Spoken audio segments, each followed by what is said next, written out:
IPRC 360 channel நேயர்களுக்கு அஸ்ஸலாமு அலைக்கும். கண்ணாடியாய் இருங்கள். பகுதி 5. பொறாமை வேண்டாம். பொறாமை வேண்டாம். கண்ணாடியை நீங்கள் பார்க்கும்போது உங்களை பார்த்து அது பொறாமை கொள்கிறதா? அல்லது கண்ணாடியை பார்க்கும் நீங்கள்தான் அதன் மீது பொறாமை கொள்கிறீர்களா? நீங்கள் உங்களின் சகோதரரை பார்த்து ஏன் பொறாமை கொள்கிறீர்கள்? ஒருபோதும் யாரின் மீதும் பொறாமை கொள்ளாதீர்கள். பொறாமை கொடியது. அது உங்களையே அழித்துவிடும். உங்களின் நற்செயல்களை நாசமாக்கிவிடும். உங்களின் இறை நம்பிக்கையை கரித்துவிடும். பொறாமை கொள்ளாதிருக்கும்படி உங்களை எச்சரிக்கிறேன். ஏனெனில் நெருப்பு விறகை தின்றுவிடுவதைப் போல பொறாமை நற்செயல்களை தின்றுவிடும் என இறை தூதர் ஸல்லல்லாஹு அலைஹி வஸல்லம் கூறினார்கள். அறிவித்தவர் அபூ ஹுரைரா ரலியல்லாஹு அன்ஹு. நூல் அபுதாவூத். நீங்கள் பொறாமைக்காரர் என்றால் உங்களின் சாட்சியம் ஏற்றுக்கொள்ளப்படாது. சமூகத்தில் உங்களின் அந்தஸ்தை பொறாமை அழித்து விடுகிறது. மோசக்காரன் மோசக்காரியின் சாட்சியம் செல்லாது. பொறாமைக்காரன் தன் சகோதரனுக்கு எதிராக சொல்லும் சாட்சியமும் செல்லாது.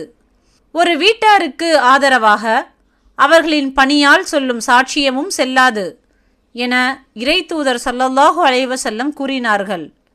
அறிவித்தவர் அப்துல்லா இப்னு உமர் ரலியல்லாஹு அன்ஹு. நூல்கள் அஹ்மத் மற்றும் அபூ தாவூத். முஹம்மது ஸல்லல்லாஹு அலைஹி வஸல்லம் அவர்களை இறைவன் தன் தூதராக தேர்ந்தெடுத்ததை இஸ்ரவேலர்களால் தாங்கிக் கொள்ள முடியவில்லை. அவர்கள் பொறாமை கொண்டு இறை தூதரை ஏற்றுக்கொள்ள மறுத்தார்கள். இதனால் இறைமார்க்கம் அவர்களுக்கு கிடைக்காமல் போனது. இறைவனின் சத்திய வாக்கை கூட பொறாமைக்காரன் ஏற்றுக்கொள்ள மாட்டான் என்பதற்கு இது ஒரு முன்னுதாரணம். தங்களிடம் ஞானம் வந்த பின்னர் தங்களுக்கிடையே உள்ள பொறாமையின் காரணமாகவே தவிர அவர்கள் பிரிந்திடவில்லை. குறிப்பிட்ட ஒரு தவணையில் இரட்சகனின் வாக்கு முந்தி இருக்காவிட்டால் அவர்களிடையே தீர்ப்பு அளிக்கப்பட்டே இருக்கும். இன்னும் அவர்களுக்கு பின்னர் வேதத்திற்கு வாரிசாக்கப்பட்டவர்கள் இதில் பெரும் சந்தேகத்திலேயே இருக்கிறார்கள். திருக்குர்ஆன் அத்தியாயம் 42 வசனம் 14. இஸ்லாம் மட்டுமே ஏக இறைவனிடம் ஏற்றுக்கொள்ளப்பட்ட மார்க்கமாகும். வேதம் வழங்கப்பட்டவர்களுக்கு இதன் அறிவு கிடைத்த பின்னரும் தங்களின் பொறாமையால் அன்றி மாறுபடவில்லை. தன்னுடைய வசனங்களை மறுப்போரின் கணக்கை ஏக இறைவன் விரைந்து முடிப்பவன். திருக்குர்ஆன் அத்தியாயம் 3 வசனம் 19. வேதம் கொடுக்க பெற்றவர்கள் தெளிவான ஆதாரங்கள் வந்த பின்னரும் தங்களுக்கு இடையே உண்டான பொறாமையால் மாறுபட்டார்கள். எனினும் அவர்கள் மாறுபட்ட உண்மையின்பால் நம்பிக்கையாளருக்கு தன் அருளால் ஏக இறைவன் நேர்வழி காட்டினான். இவ்வாறே ஏக இறைவன் தான் நாடியோரை நேர்வழியில் நடத்துகிறான். திருக்குர்ஆன் அத்தியாயம் 2 வசனம் 213. சத்தியம் தெளிவான பின்னரும் வேதக்காரர்களில் பலர் தங்களின் மனதில் உள்ள பொறாமையால் நீங்கள் உங்களின் நம்பிக்கைக்கு பின்னரும் மறுப்பாளர்களாக நீங்கள் மாற வேண்டும் என விரும்புகிறார்கள். ஏக இறைவனின் கட்டளை வரும் வரை அவர்களை மன்னித்து பொறுத்து விட்டுவிடுங்கள்.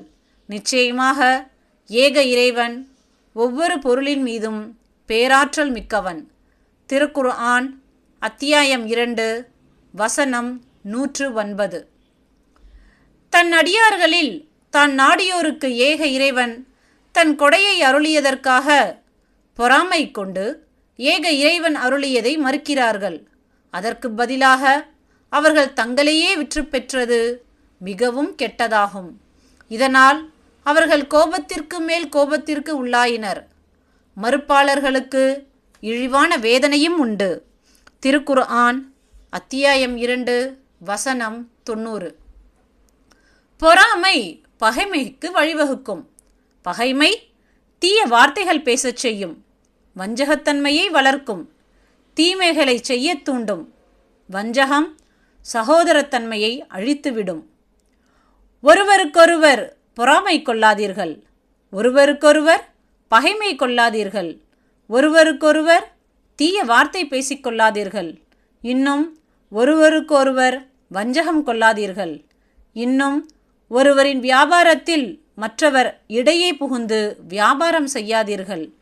நீங்கள் அனைவரும் அல்லாஹுவின் அடியார்களாகவும் ஒருவருக்கு ஒருவர் சகோதரர்களாகவும் இருங்கள். ஒரு முஸ்லிம் மற்றொரு முஸ்லிமிற்கு சகோதரன். அவன் அவனுக்கு அக்கிரமம் இழைக்க மாட்டான், அவனை ஏமாற்ற மாட்டான், அவனை இழிவுபடுத்த மாட்டான். பின்னர் தம் நெஞ்சை சுட்டி காண்பித்து இரையச்சம் இங்கே இருக்கிறது என மும்முறை கூறினார்கள். மனிதன் தன் சகோதரனை இழிவாக கருதுவதே பெரும் தீங்கிற்கு போதுமானதாகும். முஸ்லிமின் இரத்தமும் அவனுடைய சொத்தும் அவனுடைய தன்மானமும் மற்றொரு முஸ்லிமின் மீது விலக்கப்பட்டுள்ளது என்றும் இறை தூதர் ஸல்லல்லாஹு அலைஹி வஸல்லம் கூறினார்கள். அறிவித்தவர் அபூ ஹுரைரா ரலியல்லாஹு அன்ஹு. நூல் முஸ்லிம். பொறாமையின் தீங்கை விட்டும் இறைவனிடம் பாதுகாப்பு தேடுங்கள்.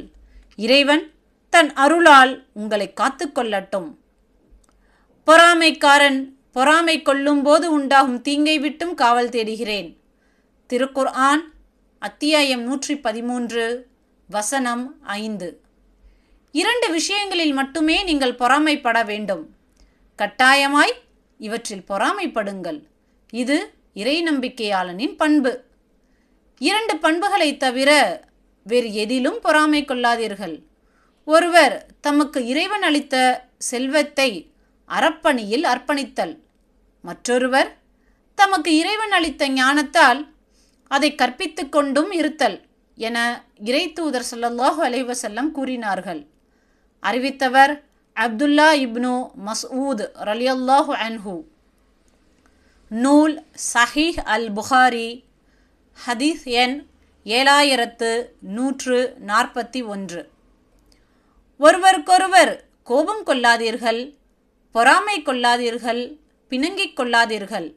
அல்லாஹுவின் அடியார்களே, அன்பு பாராட்டுவதில் சகோதரர்களாயிருங்கள். எந்த ஒரு முஸ்லீமும் தம் சகோதரனிடம் 3 நாள்களுக்கு மேல் பேசாமல் இருப்பது அனுமதிக்கப்பட்டதன்று என இறை தூதர் ஸல்லல்லாஹு அலைஹி வஸல்லம் கூறினார்கள். அறிவித்தவர் அனஸ் இப்னு மாலிக் ரலியல்லாஹு அன்ஹு. நூல் சஹீஹ் அல் புகாரி. பகைமை வேண்டாம், பகைமை வேண்டாம். கண்ணாடி உங்களை பகைவராக கருதுவதில்லை. நீங்கள் உங்களின் சகோதரரை பகைவராக கருதாதீர்கள். அவர் உங்களை பகைத்தாலும் நீங்கள் அவரை பகைக்காதீர்கள். அவருடன் அன்பாய் உறவாடுங்கள். சிறு சிறு குற்றங்களை மன்னித்து விடுங்கள். சகோதரனுக்காக விட்டு கொடுக்கும் மனப்பக்குவத்தை வளர்த்து கொள்ளுங்கள். இறை நம்பிக்கையாளர்களுக்குள் பகை இருக்கவே முடியாது. இறை மறுப்பு மற்றும் இணை வைப்புத்தான் உங்களுக்கு வெறுப்பையும் பகைமையையும் அளிக்க வேண்டும். அந்த கொள்கையைத்தான் நீங்கள் வெறுக்க வேண்டும். இறை நம்பிக்கையாளர்கள் அனைவரும் சகோதரர்கள். அவர்களுக்குள் பொறாமை, பகைமை, வஞ்சகம் கூடாது என்பதை இதற்கு முந்தைய பகுதியில் பார்த்தீர்கள். உண்மையில் பகைமை என்பது இஸ்லாமிற்கு முந்தைய நிலையாகும். இஸ்லாமில் நுழைந்த பின் பகைமை இருக்கக்கூடாது. ஏக இறைவனின் கயிற்றை ஒன்றிணைந்து பற்றி பிடியுங்கள், பிரிந்து விடாதீர்கள். உங்களின் மீதுள்ள இறைவனின் அருட்கொடைகளையும் நினைத்து பாருங்கள். நீங்கள் பகைவர்களாயிருந்தபோது உங்களின் இதயங்களை அவன் அன்பினால் பிணைத்தான். எனவே அவனுடைய அருளால் சகோதரர்கள் ஆனீர்கள். இன்னும் நெருப்பின் விளிம்பின் மீது இருந்தீர்கள். அதை விட்டும் அவன் உங்களை காப்பாற்றினான். திருக்குர்ஆன் அத்தியாயம் 3 வசனம் 103. இறைவனுக்கும் அவனுடைய தூதருக்கும் கட்டுப்படுங்கள். கருத்து வேறுபடாதீர்கள். அவ்வாறாயின் கோழைகளாகி விடுவீர்கள். உங்களின் பலம் குன்றிவிடும். பொறுமையாயிருங்கள். பொறுமையாளர்களுடன் உறுதியாய் இறைவன் இருக்கிறான். திருக்குர்ஆன் அத்தியாயம் 8 வசனம் 46. இறை நம்பிக்கையாளர்கள் ஒருவருக்கொருவர் ஒற்றுமையில் ஒரு கட்டடத்தை போன்றவர்கள் ஆவர். கட்டடத்தின் ஒரு பகுதி மற்றொரு பகுதிக்கு வலு சேர்க்கிறது என இறைத்தூதர் ஸல்லல்லாஹு அலைஹி வஸல்லம் கூறி தம் கை விரல்களை ஒன்றோடு ஒன்று கோர்த்து காண்பித்தார்கள். அறிவித்தவர் அபு மூசா அல் அஷ்அரி ரலியல்லாஹு அன்ஹு. சஹீஹ் அல் புகாரி 6026. இறை நம்பிக்கையாளர்களுக்குள் பிரச்சனையே வராது என்றும் உறுதிபட கூற முடியாது.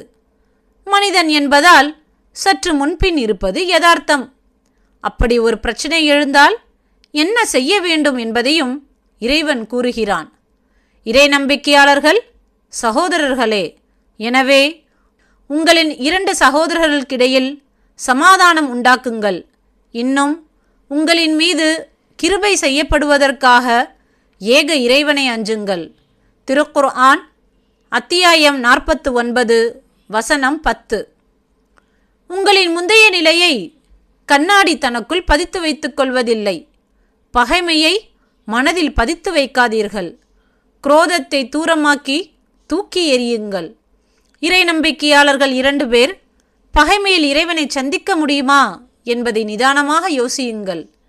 விட்டு கொடுத்தவர் கெட்டதில்லை, கெட்டுப்போனவர் விட்டு கொடுத்ததில்லை என்பதை புரிந்து கொள்ளுங்கள். சமாதான கை நீட்டுவோரை தழுவிக்கொள்ளுங்கள். நீங்கள் உங்களின் சகோதரரிடம் முதலில் சமாதானத்திற்கு தயாராகுங்கள். அதுதான் இறை நம்பிக்கையின் உயர்ந்த நிலை. நீங்கள் எப்போதும் உயர்ந்த நிலையில் இருக்க வேண்டும் என நினையுங்கள். உங்களின் சமாதான கையை கத்தரித்து விடுவோர் குறித்து கவலைப்படாதீர்கள். இறையருள்தான் உங்களுக்கு தேவை. உங்களை விட்டும் இறைவன் தன் அருளை துண்டித்தாலே நீங்கள் நடுங்க வேண்டும், கவலைப்பட வேண்டும். நீங்கள் சமாதானத்திற்கு முன் வரும்போது இறைவன் தன் அருளை உங்களுக்கு பொழிகிறான். எந்த ஒரு முஸ்லிமும் தன் சகோதரருடன் 3 நாள்களுக்கு மேல் பேசாமல் இருப்பது அனுமதிக்கப்பட்டதன்று என இறைத்தூதர் ஸல்லல்லாஹு அலைஹி வஸல்லம் கூறினார்கள். அறிவித்தவர் அனஸ் இப்னு மாலிக் ரலியல்லாஹு அன்ஹு. சஹீஹ் அல் புகாரி 6065. இறைத்தூதர் ஸல்லல்லாஹு அலைஹி வஸல்லம் அவர்கள் தம் பணியாளரிடம் கூட கோபம் கொண்டதில்லை. முதலாளி பணியாளுக்கு கண்ணாடி என்பதை அவர்கள் உணர்த்தியுள்ளார்கள். இறைத்தூதர் ஸல்லல்லாஹு அலைஹி வஸல்லம் அவர்களுக்கு நான் 10 ஆண்டுகள் பணிபுரிந்துள்ளேன். என்னை சீ என்றோ, ஏன் செய்தாய் என்றோ, நீ செய்திருக்க கூடாதா என்றோ அவர்கள் சொன்னதில்லை.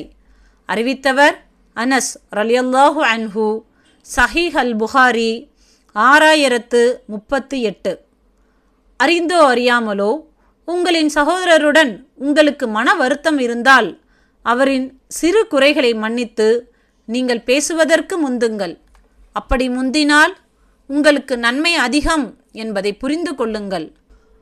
ஒருவர் தம் சகோதரருடன் 3 நாள்களுக்கு மேல் பேசாமல் இருப்பது அனுமதிக்கப்பட்டதன்று. அவர்கள் இருவரும் சந்தித்து ஒருவரை விட்டு ஒருவர் முகத்தை திருப்பிக் கொள்கின்றனர். சலாமை முதலில் தொடங்கிறவரே இருவரில் சிறந்தவர் என இறைத்தூதர் ஸல்லல்லாஹு அலைஹி வஸல்லம் கூறினார்கள். அறிவித்தவர் அபு அய்யூப் அல் அன்சாரி ரலியல்லாஹு அன்ஹு. சஹீஹ் அல் புகாரி 6077. இறைநெறிக்கு மாறு செய்பவருடன் நீங்கள் பேசாமல் இருக்கலாம். அதுவும் அவர் திருந்திக் கொள்ளும் வரைதான். அவர் திருந்திவிட்டால் அவருடன் நீங்கள் அன்பாய் இருக்க வேண்டும். நான் மற்றும் 2 நண்பர்கள் தக்க காரணமின்றி தபுக் போரில் இறைத்தூதர் ஸல்லல்லாஹு அலைஹி வஸல்லம் அவர்களுடன் கலந்து கொள்ளாமல் பின்வாங்கிய போது எங்களுடன் பேச வேண்டாம் என இறைத்தூதர் ஸல்லல்லாஹு அலைஹி வஸல்லம் முஸ்லிம்களுக்கு தடை விதித்தார்கள். இவ்வாறு 50 நாட்கள் பேசாமல் இருந்தார்கள். அறிவித்தவர் கஅப் இப்னு மாலிக் ரலியல்லாஹு அன்ஹு. சஹீஹ் அல் புகாரி. அந்த 50 நாட்களுக்கு பின்னர் அவர்கள் அன்பாய் நடத்தப்பட்டார்கள். இவ்வாறுதான் ஒரு முஸ்லிம் இருக்க வேண்டும் என்பதை புரிந்து கொள்ளுங்கள். வசைபாடாதீர்கள். கண்ணாடிக்கு முன்னால் நீங்கள் நின்றால் அது உங்களை ஏசுவதில்லை, நீங்களும் அதை ஏச மாட்டீர்கள். அப்படி நீங்கள் கண்ணாடியை ஏசினால் உங்களுக்கு வேறு பட்டம்தான் சூட்டப்படும். நீங்கள் உங்களின் சகோதரனுக்கு கண்ணாடி, அவனை ஏசாதீர்கள், தீய வார்த்தைகளால் திட்டாதீர்கள். ஒரு முஸ்லிமை ஏசுவது பாவமாகும், அவனுடன் போரிடுவது இறை மறுப்பு ஆகும் என இறை தூதர் ஸல்லல்லாஹு அலைஹி வஸல்லம் கூறினார்கள். அறிவித்தவர் அப்துல்லா இப்னு மஸ்ஊத் ரலியல்லாஹு அன்ஹு. சஹீஹ் அல் புகாரி 6044. ஒருவர் மற்றவரை பாவி என்றோ இறை மறுப்பாளன் என்றோ அழைத்தால், அவர் அவ்வாறு இல்லை என்றால் சொன்ன சொல் சொன்னவரை நோக்கியே திரும்பிவிடுகிறது என இறை தூதர் ஸல்லல்லாஹு அலைஹி வஸல்லம் எச்சரித்துள்ளார்கள். அறிவித்தவர் அபூதர் ரலியல்லாஹு அன்ஹு. சஹீஹ் அல் புகாரி 6045. கெட்ட வார்த்தைகள் பேசுபவராகவோ சாபமிடுபவராகவோ ஏசுபவராகவோ இறை தூதர் ஸல்லல்லாஹு அலைஹி வஸல்லம் இருக்கவில்லை. ஒருவரை கண்டிக்கும் போது கூட அவருக்கு என்ன நேர்ந்தது, அவரின் நெற்றி மண்ணில் படட்டும் என்றே கூறி வந்தார்கள். அறிவித்தவர் அனஸ் இப்னு மாலிக் ரலியல்லாஹு அன்ஹு. சஹீஹ் அல் புகாரி 6046. நீங்கள் உண்மை முஸ்லிம் என்றால் இறை தூதரின் வழியைத்தான் பின்பற்ற வேண்டும். இரட்டை வேடம் போடாதீர்கள். இரட்டை வேடம் போடாதீர்கள். உங்களிடம் கண்ணாடி இரட்டை வேடம் போடுவதில்லை. உங்களிடம் இருப்பதை நேரடியாகவும் தெளிவாகவும் தயக்கமின்றியும் சொல்லிவிடுகிறது. நீங்கள் போய்விட்டால் உங்களை அது மறந்து விடுகிறது. மறுபடியும் அதன் முன்பு நீங்கள் வந்து நின்றால் உங்களின் அன்றைய நிலையை மட்டுமே பேசுகிறது. முந்தைய நிலை குறித்து அது பேசுவதில்லை. நீங்கள் இல்லாத போது உங்களை குறித்து ஒரு மாதிரியும், நீங்கள் இருக்கும்போது உங்களிடம் ஒரு மாதிரியும் அது நடந்து கொள்வதில்லை. மறுமை நாளில் அல்லாஹ்விடம் மனிதர்களிலேயே மிகவும் மோசமானவனாய் இரட்டை முகத்தோனை காண்பீர்கள். அவன் இவர்களிடம் செல்லும்போது ஒரு முகத்துடனும் அவர்களிடம் செல்லும்போது இன்னொரு முகத்துடனும் செல்கிறான் என இறை தூதர் முஹம்மது ஸல்லல்லாஹு அலைஹி வஸல்லம் கூறினார்கள். அறிவித்தவர் அபூ ஹுரைரா ரலியல்லாஹு அன்ஹு. சஹீஹ் அல் புகாரி 6058. நீங்கள் உங்களின் சகோதரரிடம் இரட்டை வேடம் போடாதீர்கள். உண்மையில் இது நயவஞ்சகத்தனம் ஆகும். நயவஞ்சகத்தனத்தை இறைவன் அங்கீகரிப்பதில்லை. நயவஞ்சகன் முழுமையாக திருந்தாதவரை இறைவன் அவனை மன்னிக்கவும் மாட்டான், நரகத்தின் அடித்தட்டில் போட்டு தண்டிப்பான். இதில் மிகவும் கவனமாயிருங்கள். தங்களை இறை நம்பிக்கையாளர்கள் என கூறும் பலரும் இதற்கு பழியாகி விடுகிறார்கள். இந்நயவஞ்சகர்கள் நரகத்தின் அடித்தட்டிலேயே இருப்பார்கள். அவர்களுக்கு உதவியாளரை காண மாட்டீர். திருக்குர்ஆன் அத்தியாயம் 4 வசனம் 145. மன்னிப்பு கேட்டு திருந்தி ஏக இறைவனை பலமாக பிடித்து தங்களின் மார்க்கத்தை ஏக இறைவனுக்காக களப்பற்றதாய் ஆக்கியவர்களே இறை நம்பிக்கையாளர்களுடன் இருக்கிறார்கள். மேலும் ஏக இறைவன் இறை நம்பிக்கையாளர்களுக்கு மகத்தான கூலியை அளிப்பான். திருக்குர்ஆன் அத்தியாயம் 4 வசனம் 146.